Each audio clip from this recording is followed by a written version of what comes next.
Good morning everybody.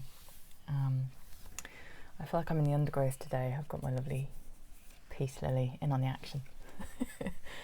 I've not made a video for a couple of weeks. Well, I did actually. I made a video and the sound was all messed up, so I'm starting again.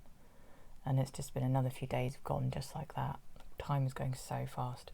But I did promise myself I would keep making these regularly. It's certainly a boost for me just to share everything.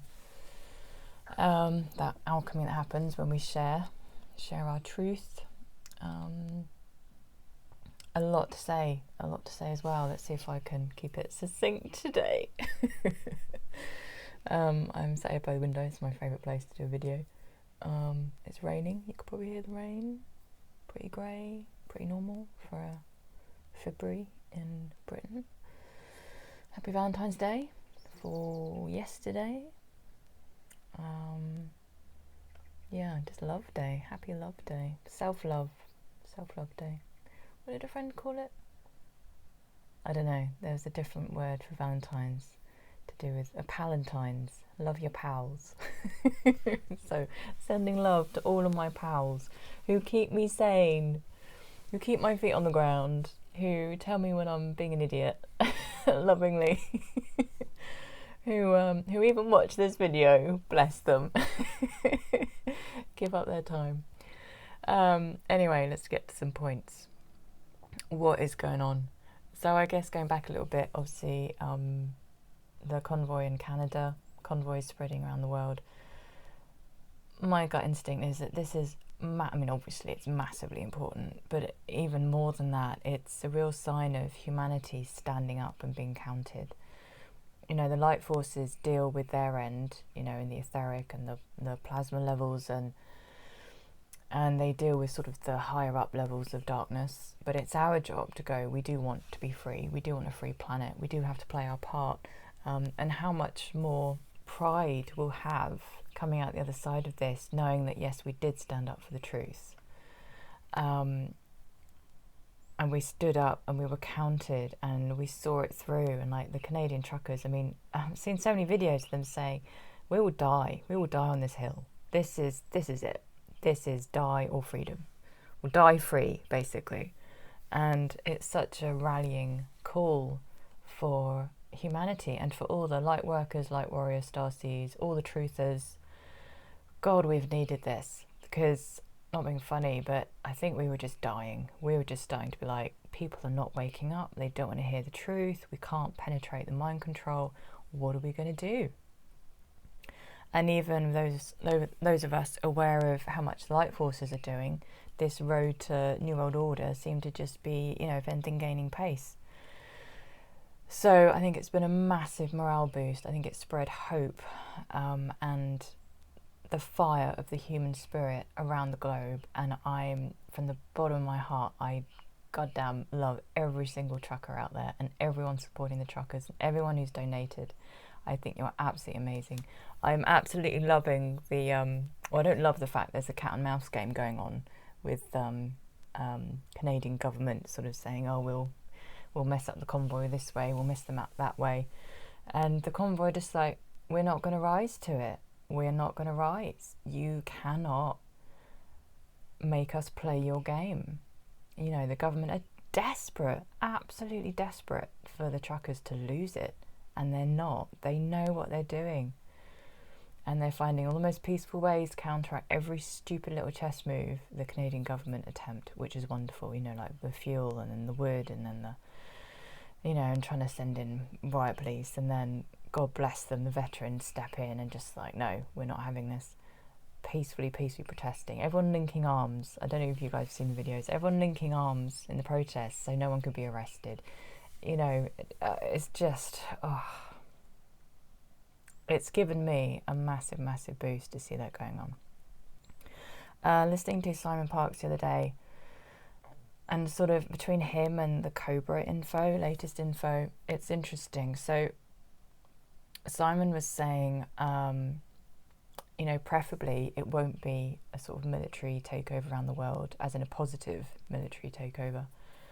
The White Hats are desperately trying to, for example, with the situation in Canada, because, I mean, obviously they have a hand in that. It's so well oiled, the convoys, the protests. What I'd say about white hats, I know some people are a bit like, well, no, it's humanity doing that. It's like, yes, white hats are humanity. Okay, the white hats, I mean, there'll be plenty of so-called white hats who will not call themselves white hats. They will just be on their life mission. They will just be doing what's right. But it just so happens that there are certain people at a certain level which collectively we understand and label as white hats, who are particularly involved with all these manoeuvres around the world. And some of them, I imagine a lot of them will be aware of all the different strategic moves going on. Some of them will be on a need-to-know basis, just like we are. So it's not about, you know, there's a white hat, then there's us. It's like white hats are part of humanity. They're just people with very particular roles at the strategic level, at the governmental level. So that's my take anyway on what white hats are. So please don't feel like there's a separation there or a division, or you know, they're just highly skilled at what they do. That's their particular job. For us on the ground, we have other jobs to do. Where was I going before that? Oh yes, so Simon saying that they're desperately trying to dismantle the New World Order, basically, the cabal, by bringing down the governments through all the legal means. So, for example, with protesting, with non-compliance, bringing in all the court cases. And it's so massively important, all that's going ahead, massively important. And Simon says it's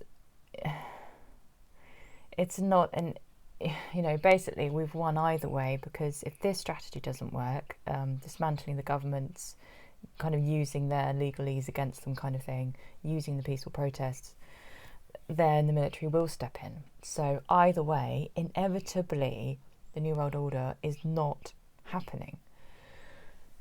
I think Simon was leaning towards, he does think that the White Hats will be able to still dismantle everything at the governmental level and not need the military. Whereas Cobra has, from what I remember from all his posts, he's pretty much always been, it's going to be a positive military takeover. And yeah, I understand. Yeah, I can see that that's the only way, really, in the end. It's kind of like, you know, everything that White Hats are doing now to dismantle the cabal at governmental level will then make it easier with the military taking over everything we set up now. And then there's coming to the whole, you know, StarSeed, Light Warrior, Light Worker, Truther angle, where we are exhausted. I say the royal we. All right, let's not include everyone in that. A lot of StarSeeds. I mean, you only have to look at the Cobra comments from the last one. I mean, to be fair, you know, there's going to be people on there who actually, you know, their purpose is to bring everybody down, without a doubt. There'll be so many people who do not comment on Cobra's updates, and yeah, just busy getting on with their Light Warrior missions. So, you know, that those comments, they are not a representation of the general, you know, truther vibe going on right now, but it is an insight. And increasingly there's a lot of people on there who were very positive still a year ago, 2 years ago, who are just completely done and suffering, really suffering, you know, with all the attacks on our energy and our health. You know, whether you've had the jab or not, there's plenty of other poisonous stuff in this world being ramped up. So it's a real assault. You know, we are in a spiritual war. And my beloved Starseed buddies, truthers, light warriors, light workers, try and include everybody. Yeah, no, people are going through desperate things. It's the people who are awake who are suffering, you know. Yeah, and my heart just goes out to everybody. I like Simon's attitude with this as well. He's like, you know, it's the good guys who are suffering. Please can we hurry up this liberation? And I'm totally on the same page as him with that.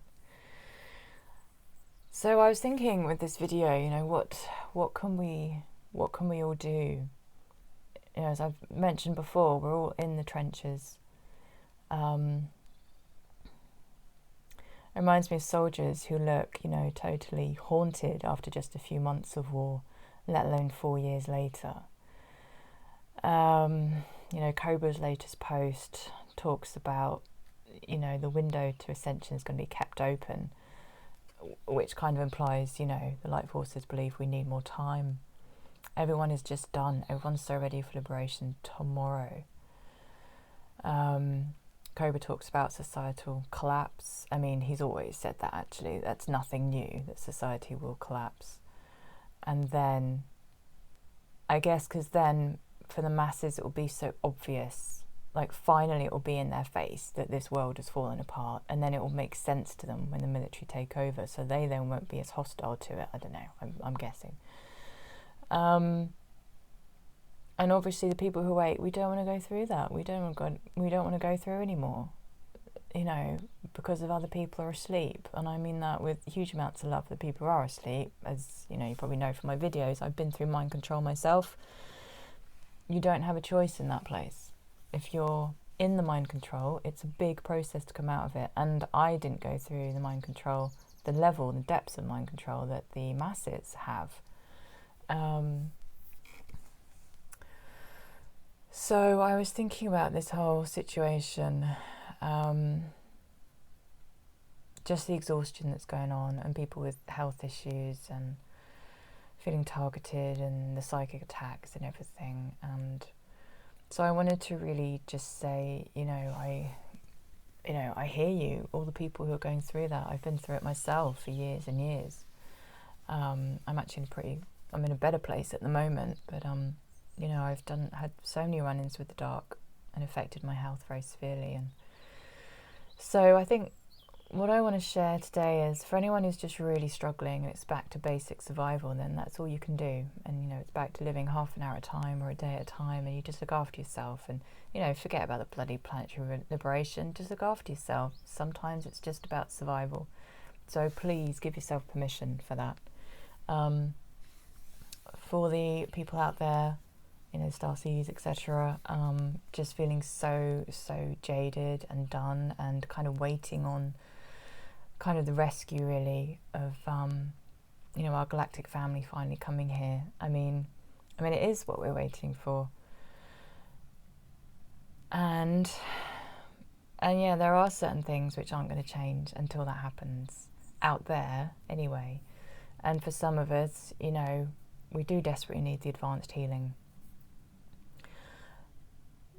So, but the bit I want to just slip in there as well is that, and this has been really important for me, is to, as I just mentioned, sometimes just forget about the planetary liberation. Just forget about it.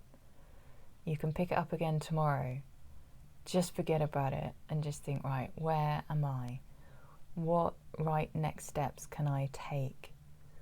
For me, there's two things. There's accepting what we can't do. It's back to serenity prayer, really. Accepting what we can't do, and having the wisdom to know what we can do, and the courage to act on it. So it's about the kind of the miniature in the day. So what are all the tiny things I can improve right now? Opening up the mind's possibility that there are things we don't need to wait for light forces to come here for. That the power of our higher self really can deliver so much more to us than we could ever possibly imagine. And then, so that's the bigger picture. So combining, what am I trying to say? I will get this out. So the small picture, what can you do in the day to make things better? Forget about planetary liberation. Do what you can do in the day to make yourself just a little bit, some relief, some ease, some joy, some bliss. Back to like spiritual 101, we can find it all within. Not in a spiritual bypass way, but just in a, what can I do to just make this day a little bit better for myself? And really focus all that loving energy that we've been giving out back on ourselves. And then the bigger picture of, well, do you know what? Fuck it. Maybe we need a bit of a fuck it attitude. I'm not waiting around, 1444. I am not waiting around for liberation, for my ascension. I'm not waiting for things to get better. Maybe we need a bit of an attitude. Maybe this is where the fire of the human spirit just needs reigniting, just to say, no, I'm not having this. I am going to feel good. I'm going to be healthy. I'm going to upgrade all of my spiritual tools. I'm going to go to the whole next level of clearing, of being immune to, say, energy weapons. I don't care if no one knows how to do that yet. I'm going to discover it. My higher power is going to bring it to me. Let's just blow the lid off this, you know? And I think it's that bigger picture feeling and intent, and let's not be limited by this situation. It's so easy to burrow down into, we've all, you know, focused so much on that point of liberation. Now, I'm not talking, you know, some people talk about, oh, it's just waiting for rescue, and like, it's not. I know how much every single starseed light warrior, light worker, truther has worked on themselves to clear themselves, to wake up from the matrix. They know how to focus on themselves. They know that everything is from within, their joy and their bliss. We're not stupid. And there are a lot of things which are not really going to happen until liberation. So it's kind of holding the dichotomies. Like, yes, there are some things we kind of have to wait for.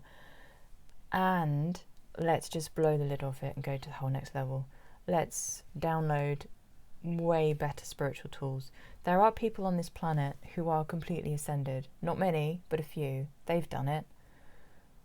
Let's all frickin' do it. Let's not suffer another single moment in the planetary liberation chaos. Okay, society's going to collapse. It doesn't mean your life has to collapse. Okay? You know, and we do kind of get, I don't want to say special treatment. We have the, what's the word? Say privilege? No, that's not the word. Just the blessing. We are blessed to be awake. I know it can feel like a curse. Believe me, I know it can feel like a curse. But we are blessed to be awake because we have real hope. We have real hope of what is actually, we know what's actually going on. This world has to, the darkness has to collapse. And maybe even using our language like societal collapse, well, that's the dark collapsing. That ain't nothing to do with me, mate. I'm over here living my life. I'm going to take care of myself. My higher power has got me. Okay? My higher power has got me. I'm determined. I'm going to have all the food I need. I'm going to have the shelter I need. I'm going to feel as much joy as I possibly can. In fact, I'm going to be over here working on clearing my system, working on my psychic abilities, working out how I can serve in this liberation, working out, you know, where can I go in nature that's absolutely stunning and beautiful and takes my breath away. Working on, you know, adoring my twin flame, no matter what state our union is in, just adoring him, because it bursts over my heart to do that and to know that my twin flame, that part of my soul, just like all the other parts of my soul, I'm going to love him dearly wherever he is, and I'm going to love myself dearly. So yeah, maybe it's just time to massively raise our game. I worked with a mystic for a while, and him and his wife always said this lovely expression, I've not heard anyone else use it, out-create. Out-create whatever situation you're in. And I love that. Like, let's freaking out-create this whole societal collapse. You know, we don't, our starseeds, we don't need to be in it. You know when you're, I don't know, like let's say you're a therapist and you're helping someone with with their issues, or let's say, I don't know, you're an animal healer and you're working with the animal. You're not in the trauma with them. You're holding the space. You're over here. You're good. You're sorted. And maybe we need that attitude of the planetary liberation. The planet, humanity, society, the dark society, that's collapsing. We are holding space for that. We are over here and we're good. We're good. Now, on the subject of out-creating all of this stuff, and I'm not saying we're not going to be tired and not going to be exhausted still and annoyed sometimes, and God, it's so important to allow all those feelings and to actually be with them and love them up rather than just suppress it all. But as for new tools, so I want to highly recommend Jim Totsaker. he is the absolutely wonderful leader of the 144K mass meditations. He's so dear to my heart. I think did I mention him before? It might have been the video I had to delete. I might have mentioned him before. Anyway, he's very dear to my heart. Clearly, he's been my commander in previous lives. Absolutely.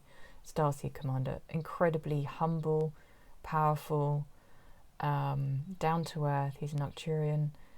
I trust him. I trust him in my soul. And that's big for me to say because, you know, if anyone knows me, I'm a very jaded light warrior. I do not trust anybody because I know the depths of infiltration on this planet. I'm a massive skeptic. I'm very, very cynical.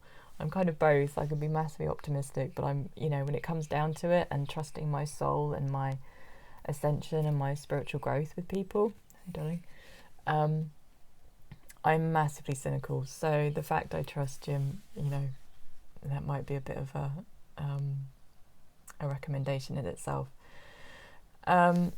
So yeah, he has just made, he spent months devising new tools about third eye activation. Now, I know there's like millions of third eye activations out there. I've not seen anything like his. I've just started using it. Profound effects already. I will check in next week with how it's gone once I've done a whole week's worth. To really open up our psychic gifts. You know, all we need to do, and again, it's Spiritual 101, is connect with higher power. Really have the wisdom come through and the sight. You know, the thing is, you know, our higher powers, they know exactly how to navigate the matrix. They know exactly how to guide us through it to having everything we need, and to be incredibly centered and powerful all the way through this liberation process. They know exactly how to navigate this societal collapse. They have the higher self has the foresight, the wisdom. They can see all the different dimensions going on simultaneously. You know, that's where our trust and our power and our ability to see this through will come from. And, you know, for people who are really suffering on the physical level, I don't want to diminish that in any way because, trust me, I know how tough that is. I truly do.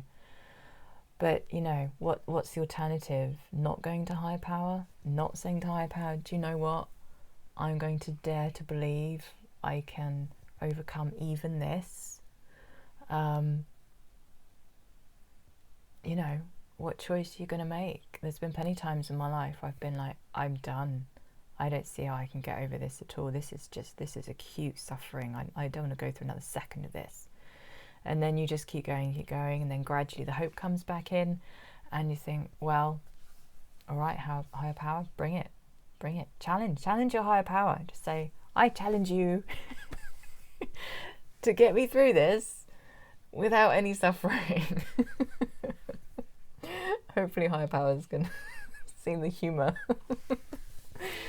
in this. Oh, but they want to bring it to us. Higher powers, higher selves, oh my God, they want us to have a smooth ride. We frickin' deserve a smooth ride for this. All the awake people, we have been through enough. All of our higher selves, all the divinity, all of the light forces, they desperately want us to get through this without suffering. Partly because they love the crap out of us. We are their dearly beloved family. 2, they need us. They need us on the ground to keep holding the light. Now, I believe that there have been billions of awakened souls come here in various waves, and I think I wouldn't be surprised if as one wave sort of gets jaded or has done all they can, then the next wave comes up. So maybe this time is also about, you know, maybe, I don't know, look towards the children, look towards the younger, like StarSeeds and Light Warriors. Look towards those who are just waking up, because they will have like a fresh fire in them, and it would be totally appropriate for us, you know, older, more jaded ones to take a lot of solace in that and to let it reignite us, you know, and to allow ourselves to have time downtime as well. You know, allow ourselves to, as I said before, forget about the liberation for a while.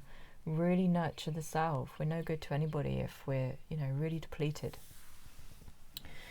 So, highly recommend Jim's latest tools of the third eye activation, because it deals with all the other parts of the drain. It's the drain, the brain. It might be a drain brain, or any, certainly all the rubbish crap we've had put in our brains anyway. Drain all that away. It deals with all the other aspects of the brain. It's not just the pineal gland. And it's really important that our consciousness can pinpoint these different things at the physical level, because that means higher power can really get in there, higher self can really get in there and start shifting things, start shifting us back into our true, powerful, basically superpowers and super self, if you like, which is what we were always meant to be. So I'll put the link to that. There's loads of really good reports about it already. One thing that being in the 144K does for me, it gives me so much hope, partly because Jim is such an awesome leader, and he gets exhausted as well. He's very honest about what it takes out of him to do all this, but oh my god, when it comes to it, he is there and he is solid and he is leading us. Like you get a film and you get that wonderful moment where the soldiers, in an army or whatever, they convey just how much they adore and respect and love their commander, because that commander is so freaking good at his job. He is, and he would lay down his life for any single one of his troops, and he's humble with it, and he's smart, just a truly, truly good human being. I'm basically talking about the divine masculine here, if you hadn't guessed already. The kind that all the divine feminines out there just swoon over because, you're completely safe in his hands. That's the kind of guy that Jim is.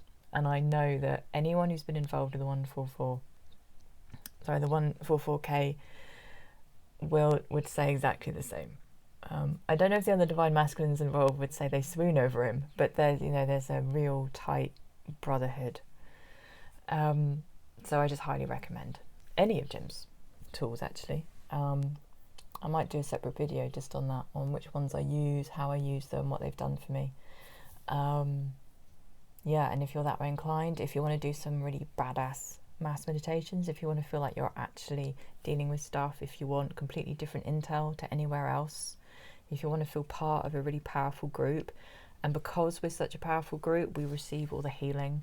Like, honest to God, I think I'd be in an absolute pit by now if I was just doing more of the standard mass meditations, because I just feel increasingly hopeless. Whereas the 144K, it's a real, we are a real army of light. We are doing our job. We show up for duty. Every time I come off a mass meditation, my soul is just bursting with happiness. My heart is happy. I feel restored. I feel like, yes, this is what we are doing. So massive gratitude for Jim for being the powerhouse behind that, and to every other 144K member who brings their light to it. It's just astounding. If you're busy playing your computer games, taking out the baddies, imagine doing that in real time, in real life, through mass meditation, seeing it all, and getting rid of the baddies that way. But it's real, and it's having a massive impact on planetary liberation whilst you're doing it. Need I say more? There was one other thing I wanted to talk about. Have I got time? Okay, quickly. Right. I was a bit reluctant to talk about the whole Megan Rose, Alana, Danaan fallout, you might call it. Some ructions there. If you don't know what I'm talking about, go and watch Megan's videos, go and watch Elena's videos, and then watch, actually Jim did a radio show about it. Well, he didn't do a radio show about it, he included about that because it was very relevant at the time, last week, 2 weeks ago. I'll put all those links in as well. So listen to all those three and you'll know what I'm talking about.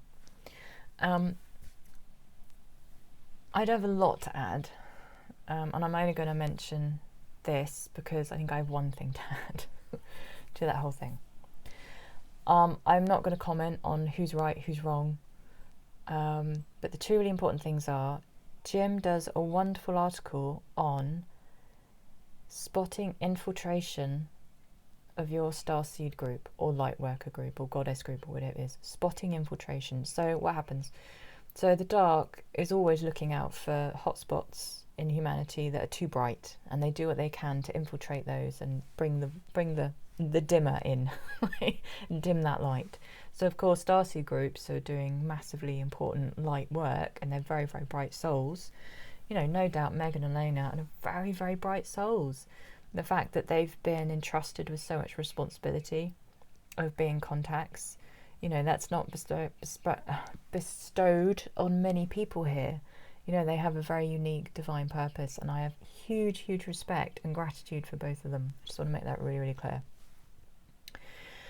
So the dark will spot their light growing, and especially two powerful starseeds coming together, that, you know, the light is magnified so much. We're not talking about just doubled here. So the dark has come in, and it sends in the dark, well, either through direct energy attacks and psychic attacks, or it will send in an actual person who is either a dark soul or is a very wounded soul, which darkness comes through. That's quite an important distinction to make. Now, Jim explains all of this, how groups, starseed groups, can be infiltrated in that way. And he does a wonderful article, as I said, on how to spot it and how to dismantle it. Because, you know, the dark wants nothing more than all these powerful starseed groups to disperse and dismantle. I mean, look, the havoc it has played in the spiritual community. Everyone's at each other's throats. They have been for a long time.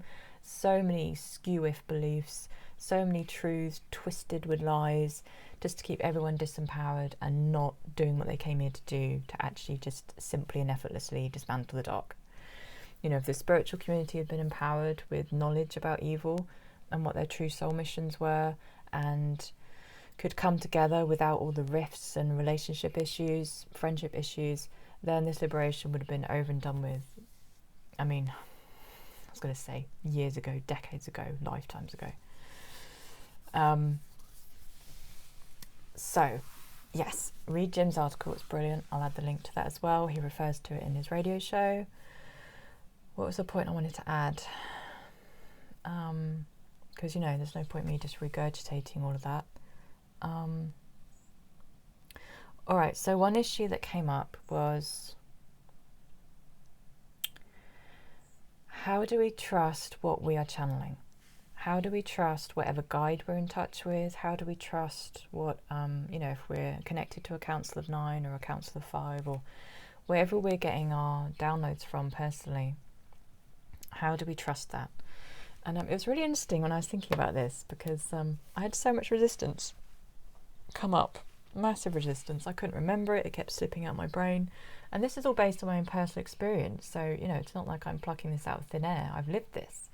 And so that really told me that the dark did not want me to speak about this. It kept getting mushed in my brain, so I had to write it down. When it finally came back to me. How to spot, how to trust yourself. So, for example, you've had an absolutely incredible spiritual experience. You've, got in touch with some divine being or a council or whatever it is. By the way, I'm not saying Elena is connected to false light. I am not commenting. That's for her to sort out. The reason I'm using this as an example is because it does happen that people tap into what's known as false light. And I just want to go through a few solutions to that because it's important. I think alongside everything that Jim does at a very practical level, I think this will be useful as well. So you're in touch with the most amazing guide. You've had the most incredible spiritual awakening. You're getting new information. It feels very true and right and amazing. And it's literally transformed all of your life. And it feels blissful and it's extraordinary. And you trust it. Of course you trust it. So how on earth do we then check if it's been real, if it's been genuine, or has it been the dark creating a hologram? Now I know it can be a bit scary to think, oh my God, do the dark create holograms? Well, they do all the time, and they create false light experiences, but this is what I'm going to explain and what we can do about it. So first of all, the bliss and the incredible light that you felt and the wisdom, that was real. No one can ever take that away from you, ever. That was real. So that's the first thing. Now, because the dark has to use wisdom and light. It steals wisdom and light, or it will hide behind a genuine experience, and then it will come in and slip in a little lie or send you off track somewhere else. So the really genuine stuff is always genuine, is what I'm trying to say. We just have to dust off the dark stuff from around it, okay? So don't feel like a complete loss of sense of self, like, oh God, I thought that was so true and real and amazing. It's like when people come out of narcissistically abusive relationships and they come out thinking, oh my God, I thought that was love. I thought it was love. I'll tell you what's happening there. The narcissist, the dark, they have mirrored your light back to you. They have mirrored your light, okay? So, and I know it's shocking to own, isn't it? We're so not used to owning our own incredible light. The highest bliss we can imagine, the highest light we can imagine is in here. It is our own. We're just not used to experiencing it. We're not used to acknowledging it. So that's the first thing. And it's just the way that the dark or the narcissist has then used that against you, okay? But the light itself, the bliss itself, that's you. That's you, honey. You can keep that. That's the first thing. Okay. The next thing, so what I do with all my kind of downloads and spiritual guidance is I check it against 3 things. My instincts. Are my instincts on board with it? Is my heart space on board with it? So can I feel it? And is my logic? Does it make sense?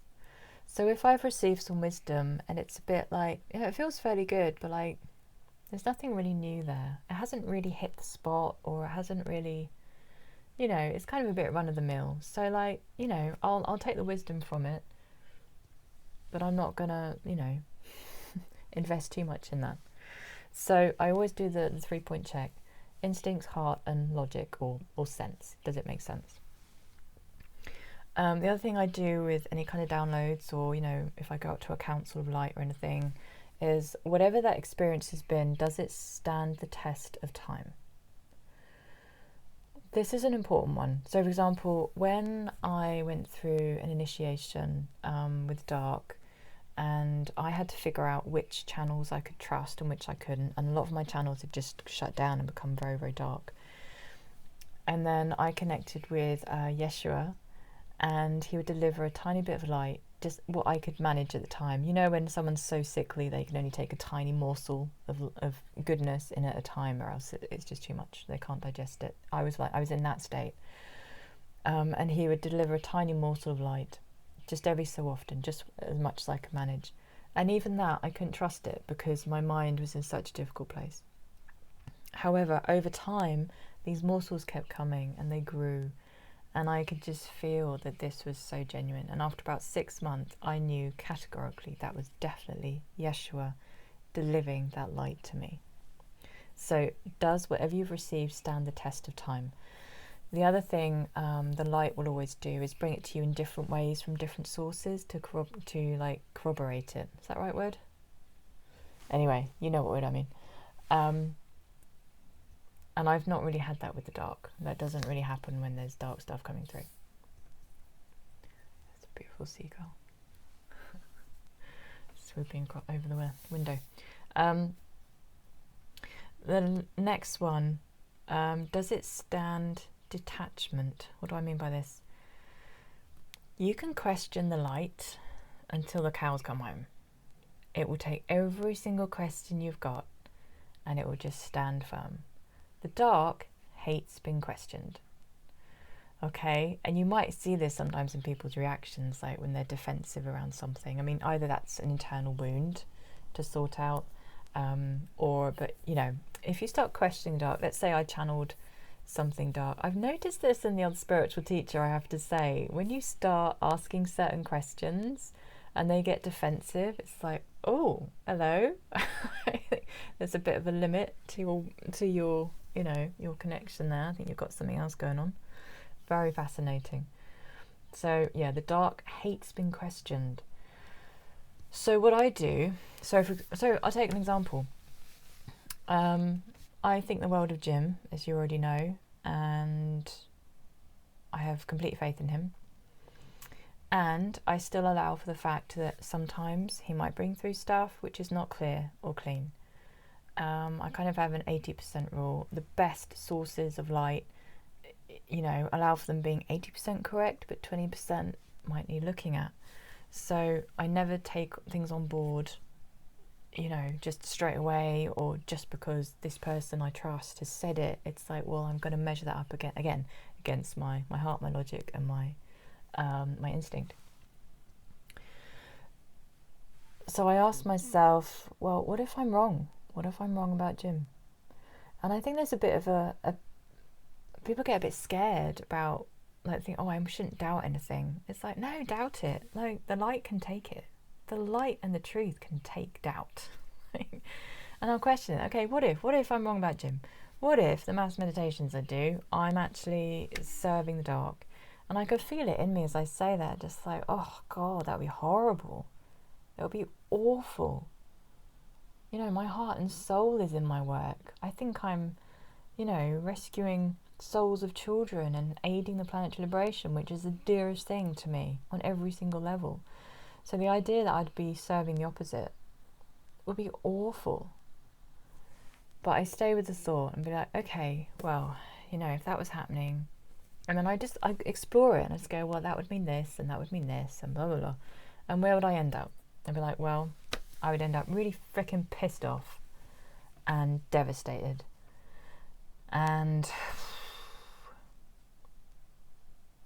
I would pick myself up and I would accept that there was something I couldn't see around that and that I'd been duped. And you know what? I would freaking worked out exactly how I'd been duped, and I would get into the real subtlety of it. Like, which feelings did I think were genuine in me? Which instincts did I think were genuine and which were not? And I would get even more shit hot at spotting the difference between the light and the dark. That's what I'd freaking do with it. And I've done this with another teacher. This is why I know the process. Who I thought was, totally legit, priestess, temple, everything. Incredible wisdom. That's what I would do with it. And it wouldn't be the end of the world. And then I see how I feel. And then I'm like, I trust Jim. That feeling is still there. See the light? It can take being questioned. It's still there. So I really hope this empowers people to not be afraid of questioning. I don't mean, go into endless self-doubt in like an unconfident way. I just mean in a very logical, when you're feeling very clear, when you're feeling very logical, just be like, well, what if? Follow the road down to the end and then see what you feel at the end of that. Now, I'll tell you why this is so powerful. The dark loves a blind spot. So let's say I trusted Jim 100% and just followed absolutely everything. That's a perfect opportunity for the dark to come in and go, she's very trusting. We could, slip in there and deliver something, and it would really affect her because she's got no filters up at all. And that's the kind of thing they do. Whereas because I've already gone, no, I'm going to really check in with myself all the time with everything I receive. Not obsessively. I might check in about my work with Jim maybe every 3 months. To start with, I checked in with it probably every 5 seconds because I didn't trust a damn thing. But over time, Jim's work has stood the test of time for me. So I might just check in every 3 months or every 6 months. But the check-in is important. The other reason it's important, when we're afraid of questioning something, it leaves the psyche in a very vulnerable place. So if it did happen, let's say I'd felt betrayed, I'd followed false light again. It would be so freaking annoying if I did. But because I've already explored that avenue and already gone right to the end of that route and thought, well, I'd freaking pick myself up, wouldn't I? Then, what am I trying to say? There's a word. It has no power over me. It wouldn't be a complete psyche disintegrating event. So I haven't got any blocks to it. Does this make sense? I haven't got any blocks to going, I'm going to question that and get to the truth.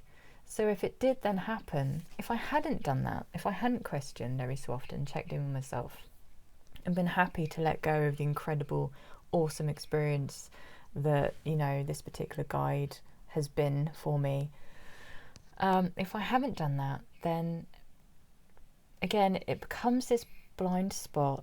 I can't get my words out. I will get there, I promise. It's probably resistance again, because it doesn't want this information coming out. So, authentic higher power, can you just clear this resistance, please? I want my words to come out so people understand. Let me have a moment. Okay.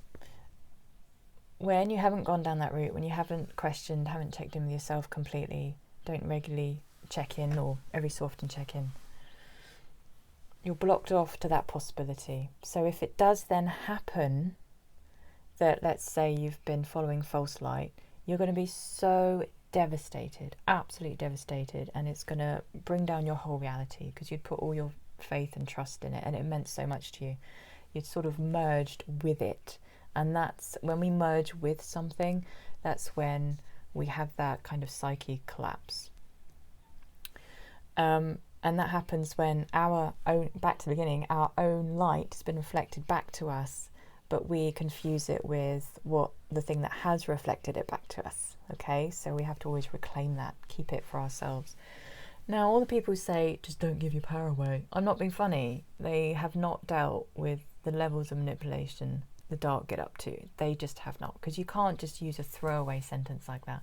The absolute best of us have been manipulated and infiltrated and had massive psychological assault to depths of deception you wouldn't even possibly imagine unless you'd been through it. So people like Megan and Alana, you know, they would have been under serious psychological assault. You know, the more light you have here, the more of a target you are. And that's not to frighten anybody, because you also have freaking badass protections. And also there's the opportunity in that, like, you're going to learn how the dark manipulates. Just as, you know, Jim only understands how StarSeeds can be infiltrated because he's been through it, and he went through that awful experience, and he lost his team. Okay, he lost his team, but he's taken all the wisdom from that and he's used it to empower all of us if we bother to read his articles. So, you know, that's massively powerful. That's how we can always take what the dark has given us, turn it around, shove it back in their face. You know what I mean?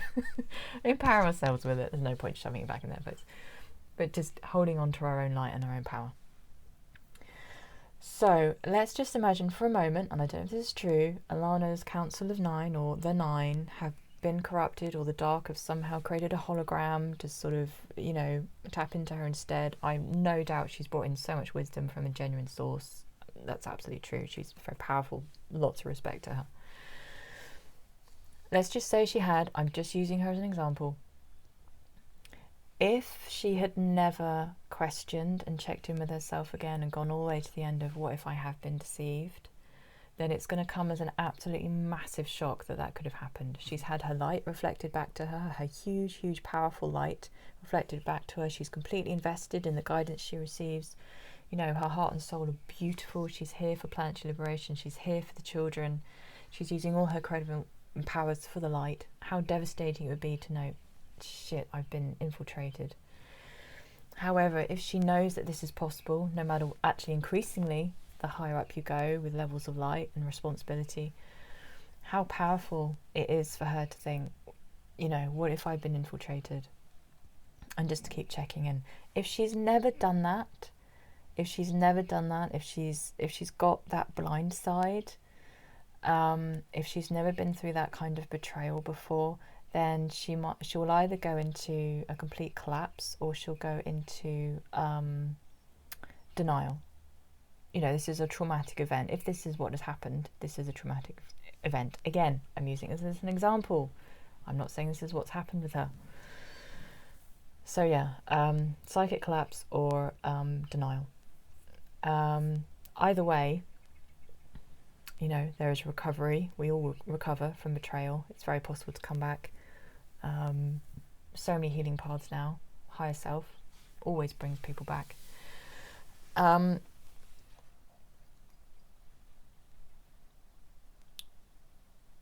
What else do I want to say about that? But yeah, how powerful it is to own that potential blind side. It's so powerful.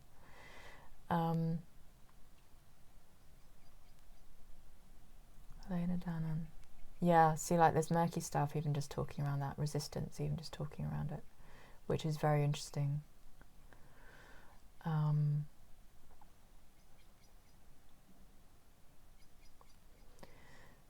So, just, I guess, a final note, I just hope for the truth for all of them, and that they deal with any infiltration that might have gone on, and that they get their power back. You know, Megan and Elena, those two working together is a very powerful asset for the entire liberation. So my sincere well wishes to both of them. And I do really need to wrap this up. So, I love you all so much. Keep the faith. Check out Jim's tools if you feel drawn to that. Don't be afraid to question the light. The light can take questioning. I think that's everything, guys. I hope that was coherent enough. There was a lot in there. Feels like a bit of a ramble.